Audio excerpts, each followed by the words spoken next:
Band-Aid Ben Brown stops the bleeding for the Chicago Cubs. We finally got a win.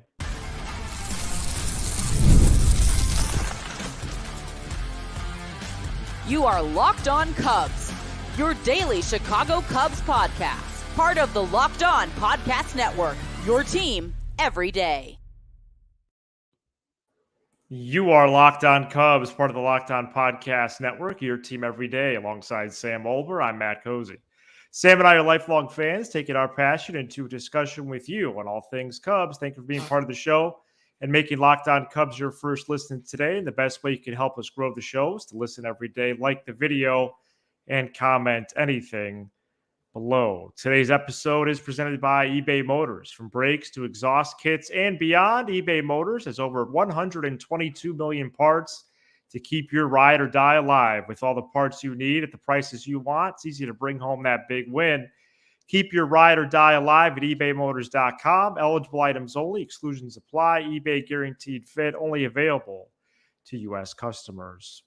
Another infuriating game for the Cubs, but they do get back in the win column with a 6-3 victory over the Brewers on Tuesday night. This was the game in which they led to the last strike, 1-0, and the final on the right side of the scoreboard this time, 6-3. Ben Brown posted 7 no-hit innings, 10 strikeouts, 93 pitches, 2 walks in that 7 innings.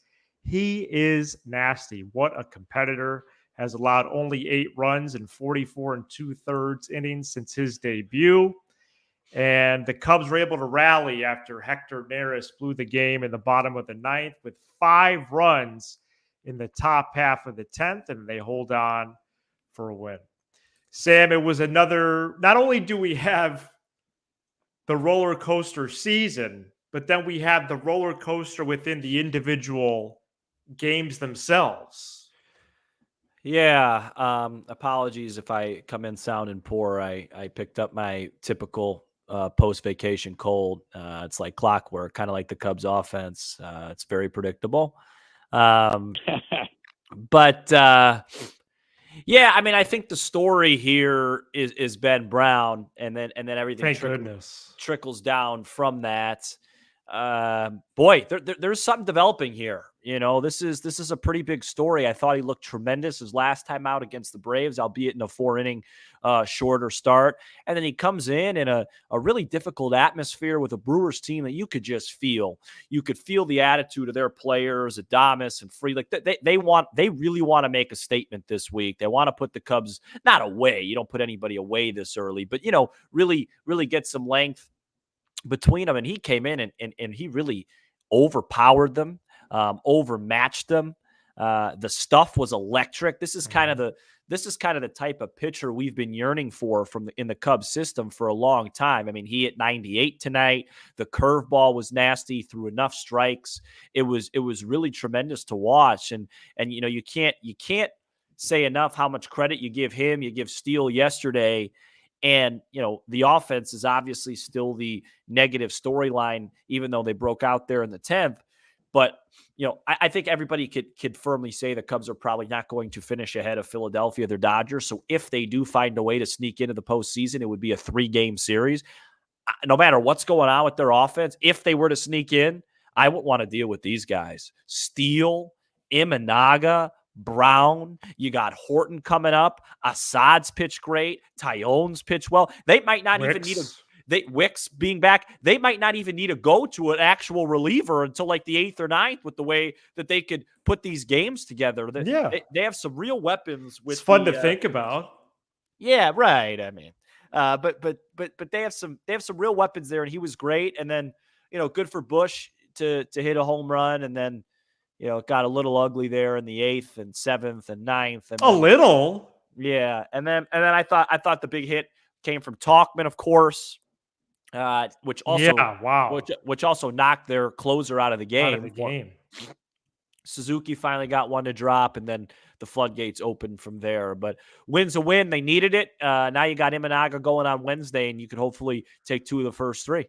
Yeah, it was a pleasant surprise, top of the 10th with the Talkman single. Luis Vasquez, he is on the team, as a matter of fact. Good point. Scores all the way from second base as the ball just stood still for about 30 seconds. Then we have Suzuki, Bellinger back-to-back singles, magical sack bunt, Happ 2-run double, Bush RBI single, and we mentioned the Bush homer earlier in the game. I do think Ben Brown moving forward should be a starter later in the season, for better or worse, really. I think he'll be in the bullpen and he could do long or short relief. We've talked before that his stuff plays really as a 7th or 8th or 9th inning guy, but he has so much value right now getting outs in bunches. If he could be a bulk guy, either out of the pen going 2, 3, 4 innings, but especially now to open a game and give the Cubs length, it's clear. It's clear. I know Jordan Wicks still is probably about 7 to 10 days out. So Brown's here to stay in the rotation, I think. If they wanted to give him an extra day rest, maybe they can do that next time through the rotation. Career high 93 pitches tonight. But he really has been outstanding since that opening appearance back in late March against the Rangers. And this is what, I say this is what the team needs, but really that would be not that accurate because the starting pitching has been outstanding. And I guess my point is, Sam, the starting rotation can't do it alone. You named all the guys: Imanaga, Assad, Steele, Brown, Tyone, and Wicks, and Horton's coming. And they have all thrown well. The offense continues to be the storyline. I have numbers in front of me that do indicate that this offense is not only worse, but much worse through this point in the season last year. And at this point last year, the sky was falling.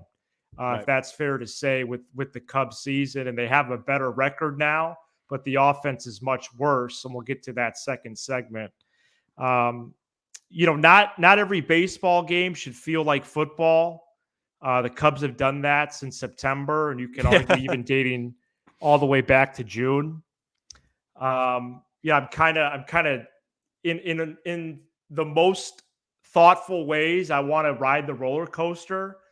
But then it's nights like tonight where you are fatigued by it, or at least just the word I used earlier, infuriated, because I feel like when you get down to your last strike, this shouldn't be a hot take. Like, you should win. You should win. And so many times this year they haven't been able to do that. At least tonight they were able to close it out, but it's all over the place right now, but the starting pitching really has pushed them forward, which is, what word choice would you use for that? Because I know that was one of my concerns entering the year. Now it's literally at the bottom of the sheet, the bottom, right. And it's not even close. I don't have a word choice at all. I was going to say interesting, but what I do have is that, to your point about being at the final strike to win the baseball game, I would also argue that it's really hard to win a baseball game when you score one time through 9 innings, and that was a solo home run. Right. It's well, they keep doing that. It's exhausting, but they won. So, I thought the balk call in the 9th was ridiculous. But I also, that was strange. But I also don't think it mattered because I think Yelich would have just stole the next pitch anyway.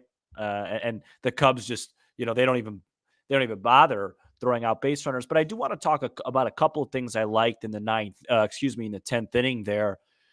A sacrifice bunt opened the floodgates a little bit. You have with to a guy do that. that knows how to do it. And, I like I said, I mentioned talk, but nice to see Happ get into a ball right-handed there. He's, showing signs, I guess. I have to address a couple of things, though. Michael Bush got intentionally walked in front of Dansby Swanson tonight in a big spot. kind of think that really summarizes. And Pat Murphy really managed his tail off tonight. He didn't get a win, but boy, did he want it. I thought that was a little bit. I think that was a little humbling for the $177 million shortstop to get walked in front of. And I just thought Neris in the ninth. I mean, Adames is such a winning player, man. What he did in that ninth inning, Matt. We had this conversation on Sunday night. That's the type of stuff I thought we were going to get from our shortstop. He goes out, and I get it. I get that this is a meatball take, but getting vocal with the pitcher, showing leadership like that, and then the bottom half, game on the line, he delivers. But he probably should have delivered if Neris even came close to executing a pitch that he was supposed to. So that was frustrating because he actually has been a lot better lately. So that was frustrating. But listen, give him credit for coming up big in the 10th, and it was a really important win, and I think they need to carry it over to tomorrow.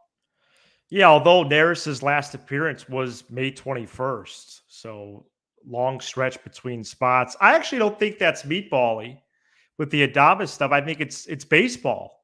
That's an IQ part of it to do those meeting at the mounds, even as an infielder, and he's getting clutch hits. I will add this to the game recap. Besides the magical bunt, which is blatantly obvious in that situation in the 10th, the Cubs, despite all their scuffling offensively, we've talked about it this week, zero situational baseball, zero. Yep. And to not do it at all, I do think is wrong by Counsell. It's wrong. Agree. It's bad managing. So you're telling me man on second, no outs at the top of the ninth, and Happ swings away? Based on what evidence? Yep. Not his swing decisions, because a 2-1 swing, 2-1 pitch, he chased out of the zone. Yep. So you can call me old. You could do whatever you want to do. Okay? We have plenty of Brewers and Cardinals fans coming through and taking an eavesdrop on this show.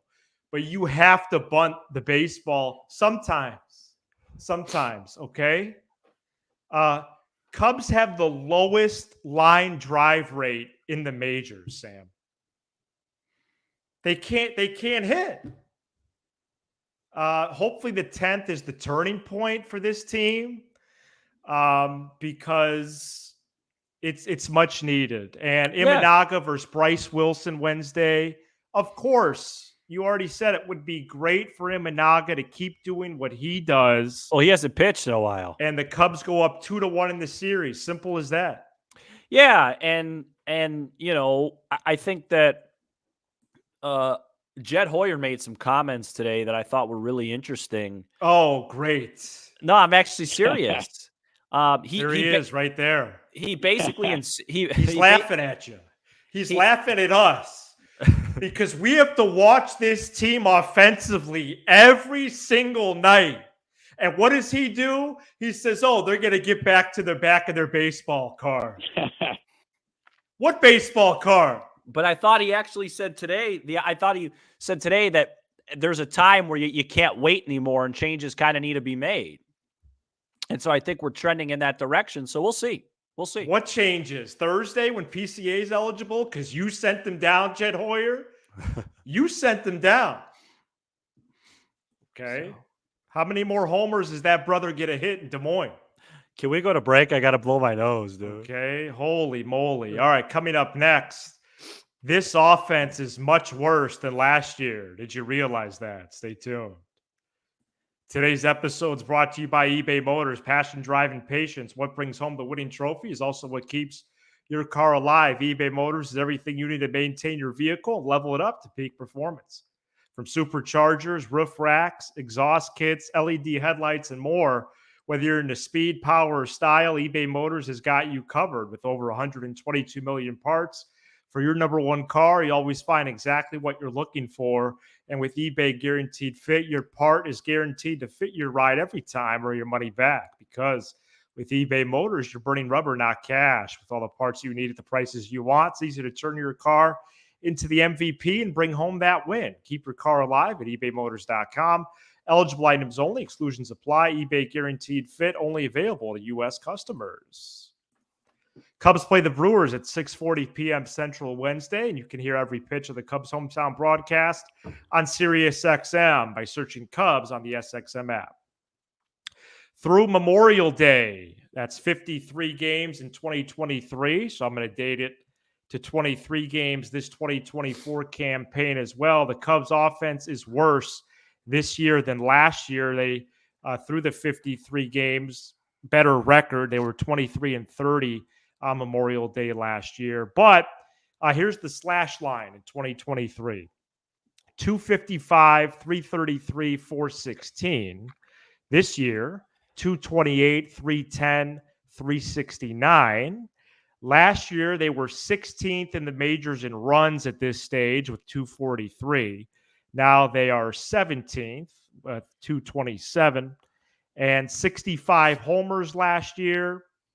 How about 50 this year? This time last year, they had a +5 run differential, Sam. Right now, they are -3. I think the slash line is what gets me most. The runs and home run rankings, I think, are an indication that offense is down across the sport. Sure. But to go from 255 to 228, 333 to 310, and 416 to 369, it is troubling because everyone keeps saying, well, they brought back the same team as I hit my mic, and they bring in one of the better managers in the league. Well, they're gonna do better. They're gonna get better just naturally, organically. But the fact is that this team is not performing offensively, and actually, it's pretty telling through Memorial Day of last year. Yeah, a couple quick things. Just want to finish up in the last segment. Just shout out to Bellinger for the home run robbery. Yes, I thought that was a really important play. I think that's actually all I had to say about that. Look, we said this all offseason. If you're an everydayer, right? This was the gamble that Jed made, Matt. Last season, the peripherals, the inside numbers say that the Cubs performed on all parts of the field, all assets, whatever, like an 87, 88, 89 win team. And they struggled on the margins. So Jed said, let's bring back everybody, add Counsell, add Bush, add Imanaga, and add Neris, and all that together, we should be really good. The gamble that he made, and it's still up in the air, it's a very simple gamble, was could this team repeat individually what they did last year? Were you going to get a really good Gomes year, a solid Ian Happ year, through most of the year, a decent Dansby season? Bellinger, MVP candidate at some point during the year, an amazing last 2 months from Seiya, etc., etc. And so far, they haven't gotten it. And actually, they have been a little bit better on the margins because they've won a lot more games than their peripherals or their Pythag tells you that they would, or whatever that is. So the gamble and what we have to hope is that this team gets back to offensively somewhere where they were last year. Interestingly enough, in 2024, in April, when they were a top 10 or 11 offense, they actually weren't that great. They were just crushing it with runners in scoring position. I believe at one point they were at the top of the league. In May, they've been at the bottom of the league. That's probably about where they are, middle. So they need to start hitting some home runs. They need to start slugging the baseball and get back to where they were last year so we could actually see if this team's improved or not. But it's hard to do that when you're not getting anything out of the catcher position, although Amaya had 2 base hits today. It's hard to do that when in the month of May, coming into today, Michael Bush, Seiya Suzuki, Dansby Swanson are all hitting under 200. I mean, you have to get production from the offense at some point. And we could sit here and go, hey, it's Jed's fault. It's Craig's fault. It's Carter's fault. It's this guy's fault. It's this guy's fault. PCA's got to come up. Vasquez has got to play. It doesn't matter. This team, Ian Happ's going to play. It's the main 6 guys it comes down to. They're going to play, and they need to perform. They need to start slugging the baseball. If they can start doing that, with these starting pitchers, and then hopefully Almonte and Merriweather could come back healthy, then they have a formidable baseball team. Right now, there's not a lot of signs of that happening, but we know how fast it changes in the game of baseball. Maybe they go out against former Pittsburgh Pirate Bryce Wilson, who never could throw strikes, and all of a sudden he's outstanding on the Brewers now. Maybe they get to him early. Maybe Morel could just get one of those streaks where in 10 days he hits 7-8 home runs, and we could start getting going. But right. That's the gamble Jed made. He said, hey, we're going to be the same team we were last year on the peripherals with our offense, and then everything else will take care of itself. And right now they haven't been offensively just yet. Yeah, they finished last year -7 with Pythag. Right now they're +1 only. Yeah. So that's still an 8 difference or whatever. Yeah. So yeah, I just think that, obviously the bullpen shakiness doesn't help with that. Well, if you take away Alzolay, they'd probably be about +5. Right. But it is evening out more than I thought. Like for them to only be +1 right now is a little bit of a surprise. They were just like +3 last week. Yeah. But they keep scuffling. I just have a couple other year checkpoints here. Right now, the Cubs have the 5th worst defense in baseball. That's unbelievable. -12 defensive runs saved. I wasn't able to do a defensive timeline on Fangraphs, but they finished 6th best at +36. Right now, they're -12, 1/3 of the way in the year. That's a concern. And then last year at this time, just team ERA, just getting very basic here, 4.26. Right now, they're 10th in baseball at 3.81. If Ben Brown didn't have that wasted appearance in Texas where he came in and the game was over anyway, I think his ERA would be almost under 2. Oh, absolutely. Without a doubt. The defense thing, Morel's cost you a little bit there. As of right now, in terms of wins above replacement, Chris Morel coming in today, according to Baseball Reference, was at -0.4. Wow, really? Yeah, because the defense, right? Like, even though he hasn't been terrible over there, he's still well below league average, and then he's not hitting offensively. Dansby hasn't been great defensively. I think last year, Horner and Dansby up the middle almost combined for 10 wins above replacement. I think it was about 9.8, something like that. And this year, I believe they are at 0.9, so they haven't been great defensively. It's laughable. Suzuki hasn't been great defensively. No. Bush has been better lately, I thought, defensively. And then Bellinger's been fine. And then PCA has been excellent. I mean, we're sitting here. Right. What's PCA the date? is one of the better players on the team. He's not even on the team. As of May 28th, the two guys that are leading the Cubs in position player war are Tauchman and PCA, and neither guy was really labeled an everyday player to begin the season. But look, if you're an optimist, you just say, well, guess what? We're only 3.5 out. We're 28 and 27. Somebody's going to get hot at some point. I'd like it to be Suzuki because his at-bats tonight, despite his floater that dropped into right field, were abysmal. Go Cubs.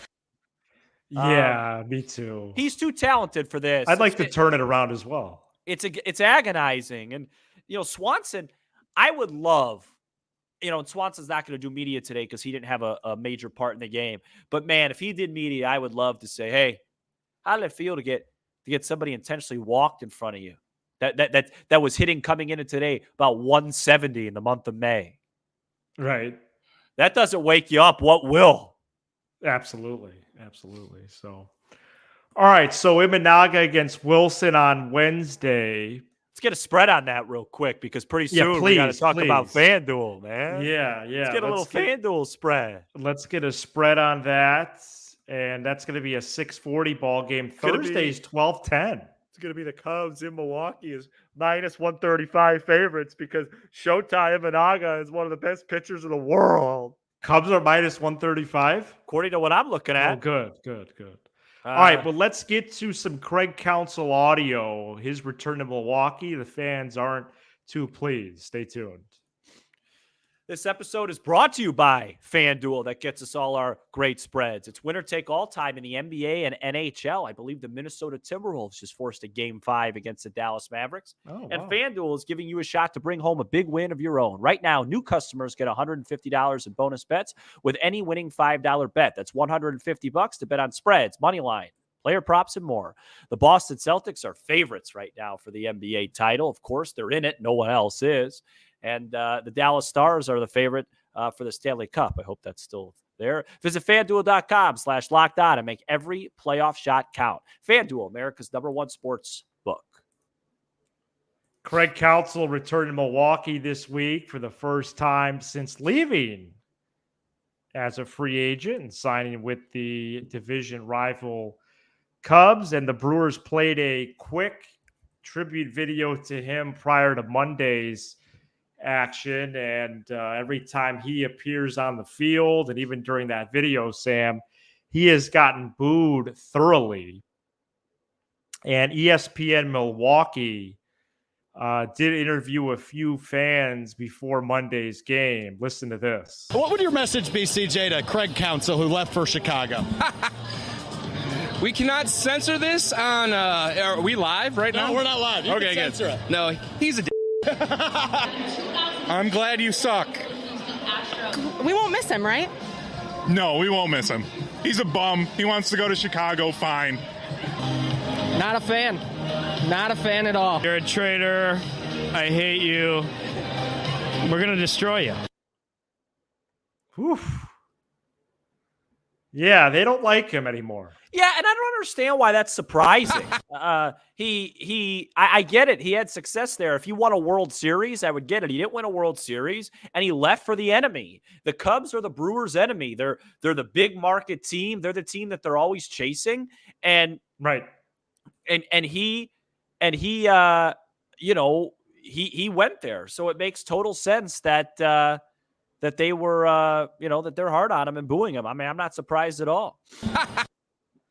Yeah, so we'll see how that progresses, but I don't think it will. Yeah, I think it's going to stay that way. Who cares, by the way? Hey, Sam and I will be at Ranter Fest from noon to 3:30 this Saturday at Almost Home in Wrigleyville. This is hosted by Danny Rocket and the San Ranto Show, the longest-running Cubs podcast. Danny invited most of the Cubs blogs and podcasts, and Locked On Cubs, Sam and I will be in attendance. Ranter Fest, noon to 3:30 p.m. this Saturday at Almost Home in Wrigleyville.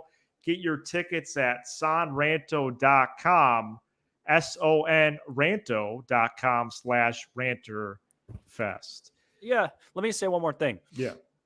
This was a nice win today. I'm glad that we got it. I know, we don't want to come in here and be super negative. They came in and they won the baseball game, but most of the problems that have still occurred in today's baseball game.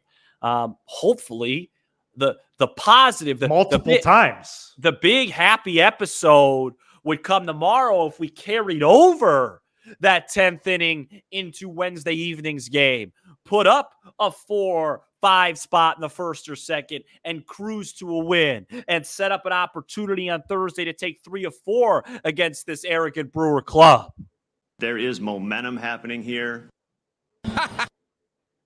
Who's that laugh? One of the Brewer guys? That's from the audio clip we just played. Yeah, one of the Brewer guys, right? Yeah. Thank you so much for checking out this edition of Locked On Cubs. You give us 20 to 30 minutes. We'll give you all things Cubs with a laugh or two along the way. Be sure to hit subscribe on YouTube as we make the push to 10,000 subscribers. Folks, we're going to hit 10,000 YouTube subs and 1 million listens/views for the year right around the same time in June. That's going to be a lot of fun. And if you want more Matt and Sam, consider supporting us by subscribing to our Unlocked podcast. The link to subscribe is in this episode description. All right, let's see if the Cubs can go up 2-1 in the series on Wednesday following a nice win thanks to Ben Brown at a 10th inning rally on Tuesday night. He's Sam Olber. I'm Matt Cozy. This is Locked On Cubs. Go Cubs.